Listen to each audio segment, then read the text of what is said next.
영광스럽게 하리라 하시니 아멘.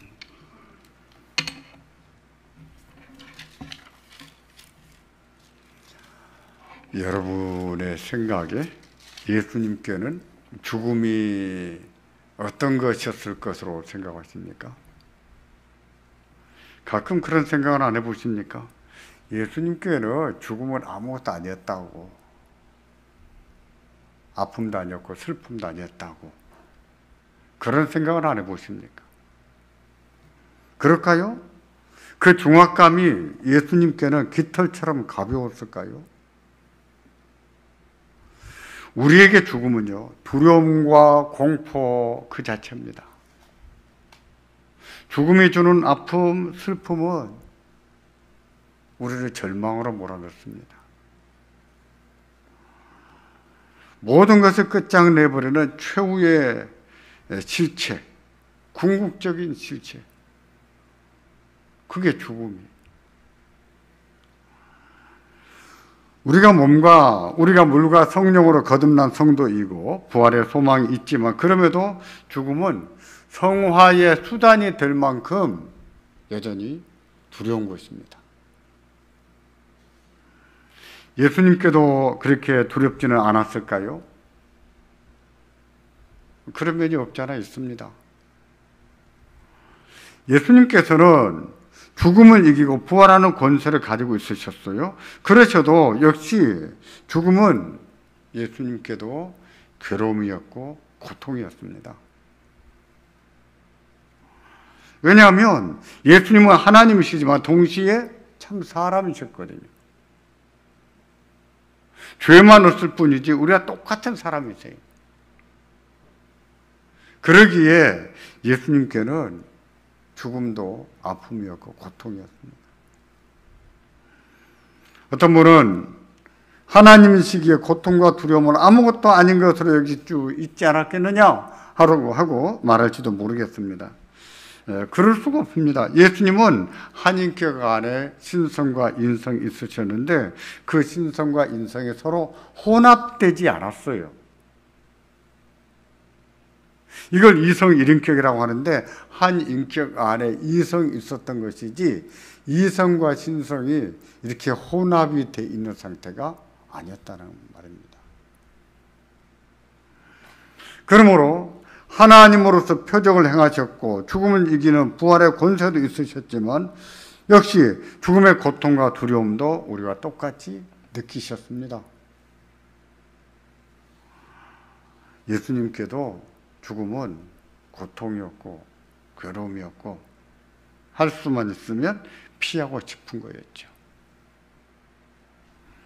그래서 본문 12장 27절에 보면 죽음을 앞두고 예수님이 이렇게 기도하십니다. 지금 내 마음이 괴로우니 무슨 말을 하리요? 아버지여, 나를 구원하여 이때를 면하게 하여 주옵소서. 그러나 내가 이를 위하여 이때에 왔나이다. 보십시오. 죽음을 앞두시고 마음이 어떠시다고요? 괴롭다 하셨습니다. 괴롭다 그러셨어요. 괴로워서 무슨 말을 할 수 없을 정도라고 하셨어요. 무슨 말도 할 수가 없을 정도. 내가 무슨 말을 하겠느냐. 마음이 괴롭다. 이어서 기도하기를 아버지여, 나를 구원하여 이때를 면하게 하여 주옵소서라고 했는데 이때는 죽음을 말합니다. 죽음을 면하게 해주시라고 기도하셨어요. 이 기도가 끝나고 얼마 후에 감람산에 가셔서 또 기도하게 되는데, 그때 기도하시기를 아버지여, 할만하시거든 이 잔을 내게서 지나가게 해주시라고 기도하지 않았습니까? 이 잔은 무엇입니까? 죽음이에요. 십자가의 죽음이에요. 인간의 몸을 입고 계신 동안에는 예수님께도 죽음은 고통이었고 두려움이었습니다. 면할 수만 있다면 면하고 싶은 죽음, 지나칠 수 있다면 지나치고 싶은 죽음이었어요.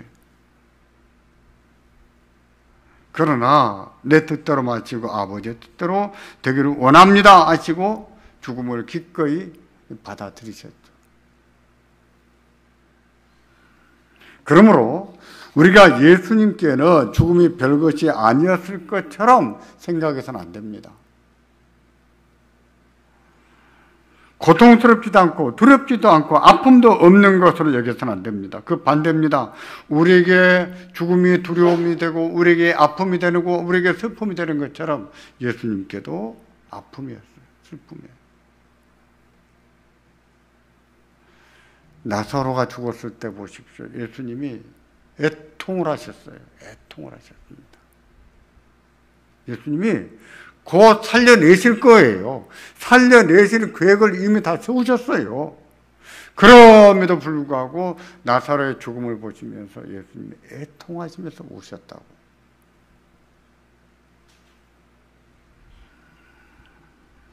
우리가 예수님에게는 죽음이 아픔도 아니었던 것처럼 죽은 나사로를 보면서 그런 아픔도 못 느꼈을 것처럼 생각하는 것은 예수님에 대한 오해입니다. 그렇지 않았어요. 또 죄의 사함을 받는 것을 예수님께 죽음이 이렇게 엄중하고 아픈 것이었다는 것을 안다면 우리가 죄의 사함을 받는 것도요 엄중하게 얘기해야 됩니다. 장사꾼들이 뿌려대는 판촉물 같은 싸구려로 생각해서는 안 돼요. 하나님의 아들의 죽음, 하나님 아들의 죽음을 통해서 죄의 사함을 받았거든요. 그러니 우리가 죄 사함 받은 것이 얼마나 값진 것입니까? 그 값진 것, 그 가치, 그 엄중함 이것을 알아야 돼요. 알고 우리의 죄 사함이 얼마나 가치가 있는 것인지 알아야 됩니다. 예수님께서는 예수님의 죽음을 하늘의 밀에 비유하셨습니다. 밀을 뿌리면 하나하나 땅에 박힙니다. 밀이나 보리 심는 것은 못 심는 것과 달라요. 그냥 착착 뿌립니다. 점차 뿌리가 내리고 때가 되면 싹이 납니다. 그리고 자라는데 처음 뿌렸던 씨앗은 온데간데 없이 사라지지요. 어떤 형체도 모양도 없이 사라지지요. 그렇게 사라져 버리는 것을 예수님은 죽음에 비유하셨어요.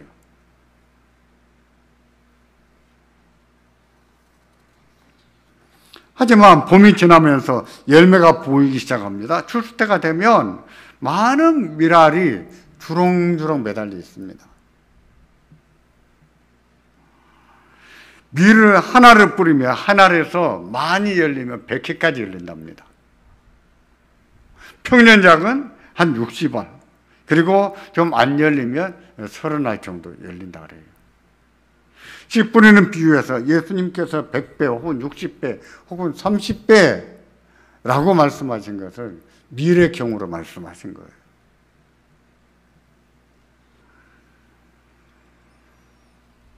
그와 같은 수확을 기대할 수 있다면 밀알을 뿌리는 것 자체가 얼마나 중요합니까? 비록 모양과 형체가 없어진다고 해도 한 알이 죽는 게 얼마나 중요한 거예요.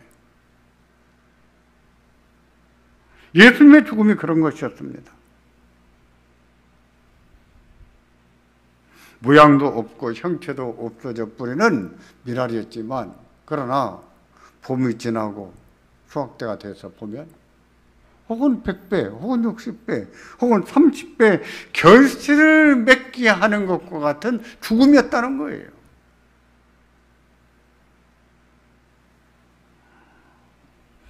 예수님의 죽음이 그와 같습니다. 모양도 형체도 없이 사라지는 죽음이었어요. 하지만 그 죽음을 통해서 많은 영혼을 구원하셨습니다. 죄인들을 구원하십니다. 죽은 영혼을 살리십니다. 죄인이 하나님의 자녀가 되는 은혜도 받게 하시는 거예요. 죄인이 하나님의 자녀가 된다.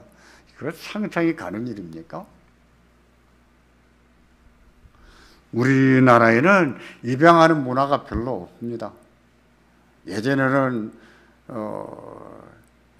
이렇게 자손을 잇기 위해서 양자를 드리기도 했지만 요즘은 그것도 없어요. 서양에는 입양하는 경우들이 많이 있습니다. 입양을 한다면 어떤 사람은 양자로 드리고 싶겠어요? 어려서부터 싹이 노랗고 버리장머리가 없고 말도 안 듣고 고집스럽고 그런 아이를 입양하고 싶겠어요? 착하고 말도 잘 듣고 뒤아이면 좀 예쁘게 생겼고 건강하고 그런 아이를 입양하고 싶지요. 그러나 하나님은 우리들을 입양하실 때 죄인인 우리를 입양하신 거예요. 죄인인 우리.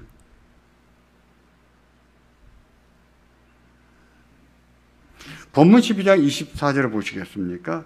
미랄의 비유를 이렇게 말씀하고 있습니다. 내가 진실로 진실로 너희에게 이르노니 한 알의 밀이 땅에 떨어져 죽지 아니하면 하나 그대로 있고 죽으면 많은 열매를 맺느니라. 아멘. 예수님의 죽음이 그랬어요. 많은 열매를 맺는 죽음.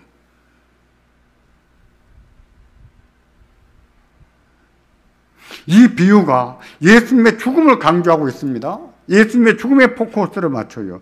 그런데 동시에 많은 열매도 부과가 시키고 있습니다.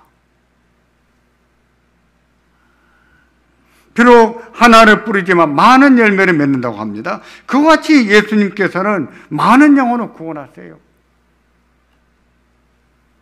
본문도 그렇게 말하지 않았습니까? 많은 열매를 맺느니라 하지 않았습니까? 12장 32절도 그렇게 말씀합니다. 내가 땅에서 들리면 모든 사람을 내게로 이끌겠노라. 아멘.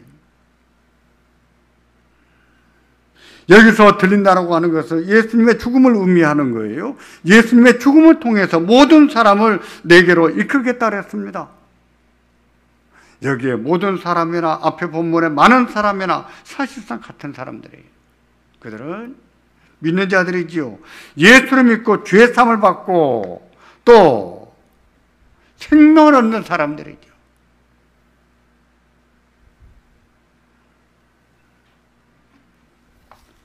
예수님을 믿으시기를 바랍니다. 예수님을 깊이 알아가시기를 바랍니다. 복음서를 보면서 우리 예수님이 어떻게 사셨는가, 왜 이렇게 말씀하셨는가, 왜 이런 모습을 보여주셨는가, 왜 죽으셨는가, 그런 사실들을 묵상하시고 좀 예수님의 행적을 깊이 좀 생각해 보십시오.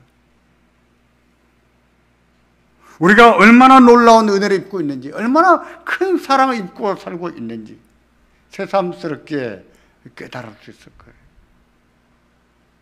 우리가 이렇게 받은 죄사함과 구원이 얼마나 가치 있고 어떤 희생을 통해서 우리가 얻었는지 새삼 배울 수 있을 겁니다. 그걸 알아야 됩니다.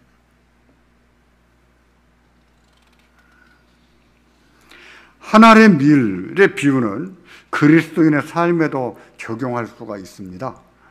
그리스도인은 그들의 삶을 밀알과 같은 삶을 살아야 한다는 것인데요. 물론 예수님처럼 육신적으로 죽어야 된다 하는 뜻은 아닙니다. 그리스도인은 그들의 공동체에서 좀 희생적으로, 헌신적으로 살아야 된다 하는 것을 의미하기도 해요.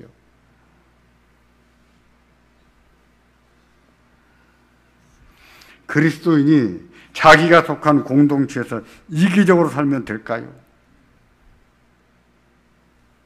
예수를 믿는다고 하면서 자기가 속한 공동체에서 자기중심적으로만 삽니다. 그래도 될까요? 게으릅니다. 자기 입속만 챙기고 삽니다. 그래도 될까요?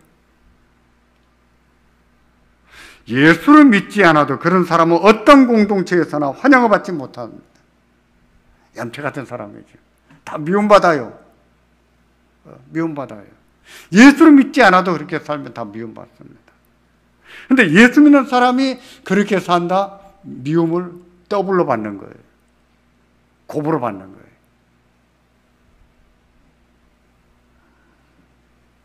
그리스도인이 되는 순간 그리스도인은 자기를 위해서 살 수 없는 존재가 됩니다. 자기를 위해서 살 수 없는 존재가 돼요. 이기적인 자세로 살 수가 없고 자기중심적으로 살 수도 없는 존재가 됩니다. 하나님께서 그렇게 살지 못하도록 변화를 시켜놓으시거든요. 그럼에도 그렇게 사는 사람은 무엇인가? 육신을 따라 사는 것이지요. 거듭나지 못한 사람처럼 사는 것이죠. 그리스도인은 태생적으로 그렇게 살 수가 없는 존재예요. 거듭난 것이 무엇입니까? 하나님이 새 생명을 주시고 그 사람의 주도적인 성향을 변화시켜 놓으신 거예요. 하나님 말씀을 따라 살도록 변화시켜 놓은 것입니다. 그래서 그리스도인이 되고 나면 이기적으로 자기 이속을 챙기면서 자기 중심적으로 그렇게 살 수 없는 존재로 변합니다. 그런 변화가 있기 때문에 그리스도인은 하나의 밀이 되어 살 수가 있는 거예요.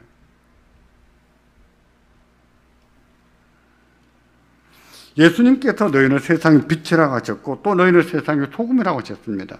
빛과 소금이라고 하셨을 때 그 비유에는 희생과 헌신의 의미도 포함되어 있습니다.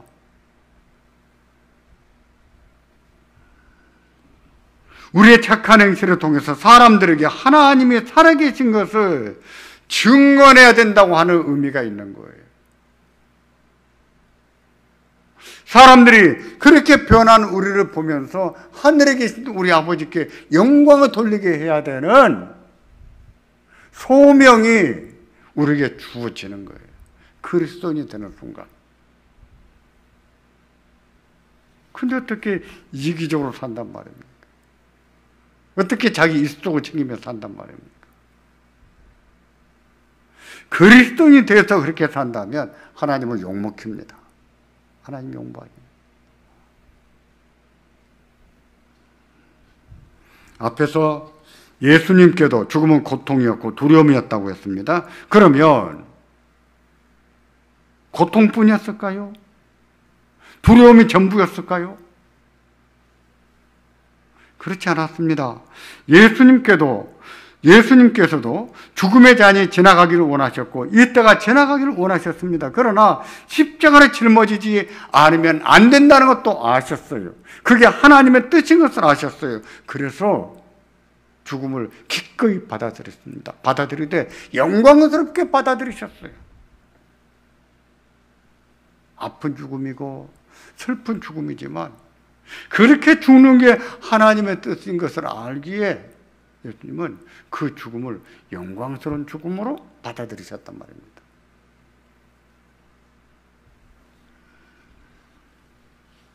말씀드린 것처럼 이 죽음은 한 알의 밀을 뿌리는 것과 같습니다. 농부가 겨울 내내 먹을 것이 없어도 종자를 먹지 않고 남겨두는 이유가 무엇입니까? 그래야 이듬해 봄에 뿌릴 수가 있고 가을에 더 많은 것을 얻을 수 있다는 것을 알기 때문이에요.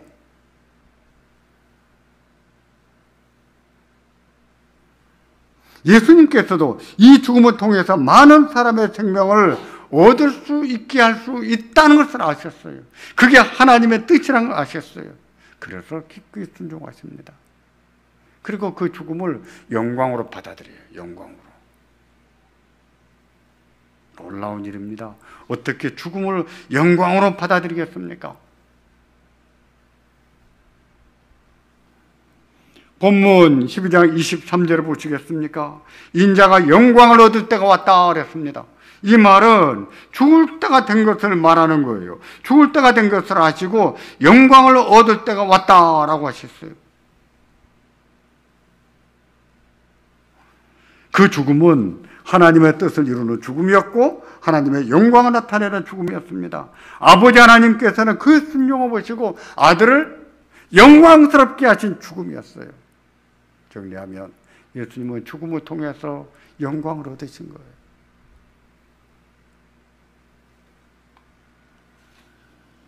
(13장 31절에도) 그와 같이 말씀하십니다. 31절 다 같이 보겠습니다. 그가 나간 후에 예수께서 이르시되 지금 인자가 영광을 받았고 하나님도 인자로 말미암아 영광을 받으셨도다.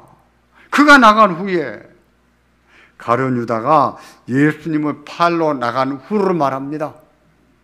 가룟 유다가 예수님을 팔러 가는 것을 예수님은 아셨어요. 다른 제자들은 몰라봤지만 예수님은 아셨습니다. 아, 유다가 나를 팔러 가는구나. 아셨어요.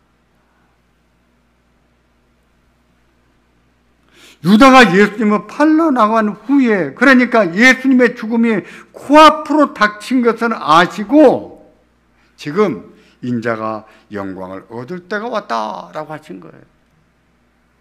죽음은 두고 하신 말씀이죠.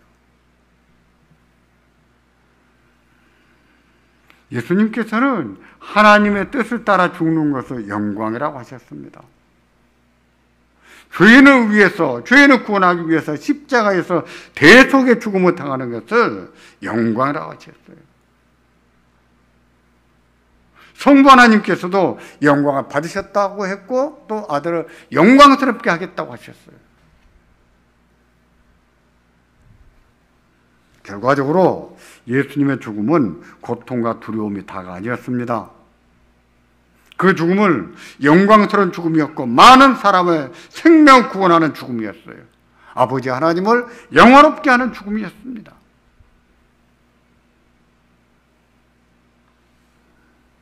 성도의 죽음도 그럴까요? 성도의 죽음도 예수님의 죽음처럼 영광스러울까요? 그렇습니다. 영광스럽습니다. 성도의 죽음도 영광스러운 죽음이에요. 물론 여전히 우리에게는 죽음이 아픔이에요. 슬픔이에요. 얼마나 아픈지, 얼마나 슬픈지요. 저는 목사로서 혼례 주례도 많이 했습니다. 장례식 집례도 참 많이 했어요. 저는 죽음이 익숙한 사람이에요.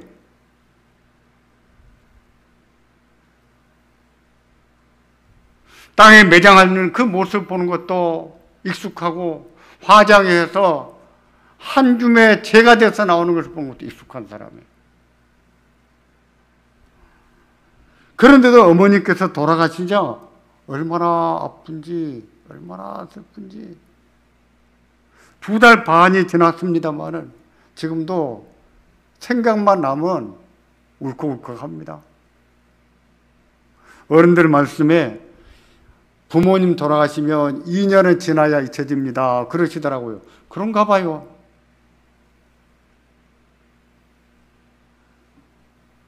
그러나 아픔과 슬픔에 젖어들지는 않으려고 합니다. 왜냐하면 하나님께서는 저희 어머니 영혼을 받으셨거든요. 저희 어머니는 하나님 나라에서 평안을 누리고 계신 것을 알기 때문입니다. 이 세상에서 누려보지 못한 평안이에요. 자식들이 아무리 잘해도 해드릴 수 없는 평안이에요. 하나님만이 주실 수 있는 평안이에요. 하늘의 평안을 주시는 것을 알기 때문에 울컥거리고 아프고 죄송하고 슬프기도 하지만 젖지 않으려고 하는 거예요.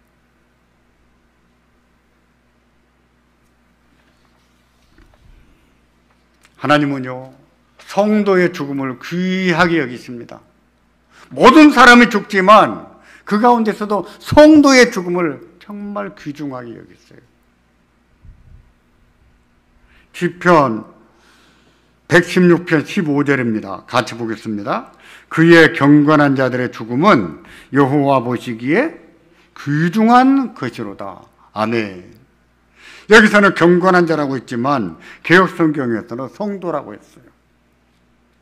여호와께서는 성도의 죽음을 귀하게 여기신다 그랬어요. 우리의 죽음이 뭐라고? 잠시 후에는 썩어져서 냄새가 날 것인데 버러지가 바글바글 끓어버릴 그런 죽음인데 그게 뭐라고 하나님께서는 성도의 죽음을 가치 있게 여기시는 거예요. 가치 있게. 영광스럽게 여기신 거죠. 귀하게 여기신 거죠.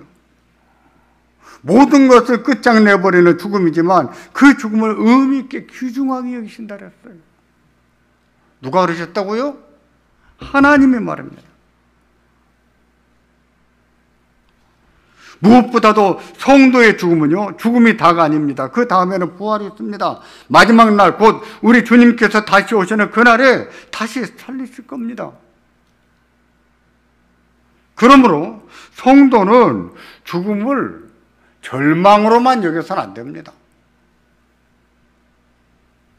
모든 것의 끝으로만 여겨서는 안 돼요. 아프지요? 슬프지요? 가는 길이 없을 만큼 아프지요. 그래도 아픔과 슬픔 속에 젖어져서는 안 되는 거예요. 우리에게는 부활의 소망이거든요. 하나님이 귀하게 보시는 죽음이거든요. 얼마나 귀합니까? 하나님이 귀하게 보신다고 하냐.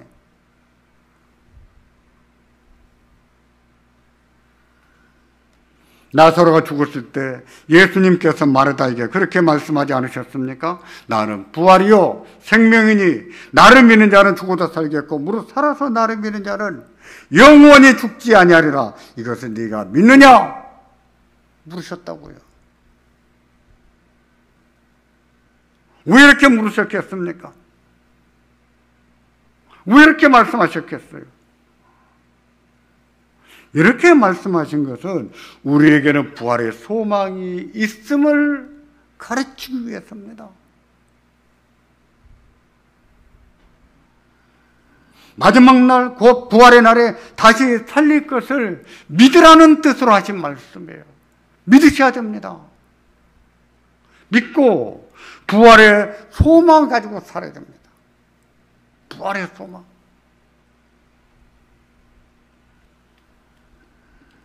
우리가 예수를 믿는 이유를 한 가지로 설명할 수가 없어요. 예수 믿는 이유가 의미가 다양합니다.